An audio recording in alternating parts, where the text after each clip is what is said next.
Hai, Assalamualaikum. Selamat berhujung minggu.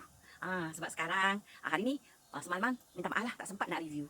Makcik semalam kan berburu, je kata berburu. Tapi pemburu makcik kebun tu, alhamdulillah. Ada orang kata suspense untuk jawapan anda. Apa yang makcik kebun buru tu yang rare. Jadi makcik kebun suka sangat. Yang terbaiknya jangan lupa. Santuni 5A di sebelah kanan anda. Anda akan tahu apa benda yang makcik kebun buru. Apa benda yang rare. Apa benda yang jangan lupa santuni 5A tu. Jangan tak tekan. Kalau tak tekan, rugilah anda. Dan tonton video ni sampai habis. Okey. Tada. Apalah katanya. Ni dia. Inilah dia. Ni apa ni? Ini cili, pokok cili. Makcik kebun minta seorang sahabat tu simpan untuk makcik kebun. Dia import lah cili ni kan. Makcik kebun pernah tanam. Ada makcik kebun dah tanam. Yang ini ambil juga daripada dia. Bahawa ini adalah cili.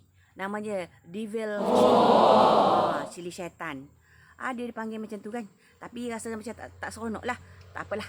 Cili ajaib lah nama dia kan. Nampak tu ada buah dah sini. Buah dia kerekot. Nanti. Cili ni asalnya daripada India. Daripada Bangladesh. Daripada Japur. Dipanggil. Ada beberapa nama lah. Anda boleh klik cari di gole. Di Goolle. Tulis Devil Chili.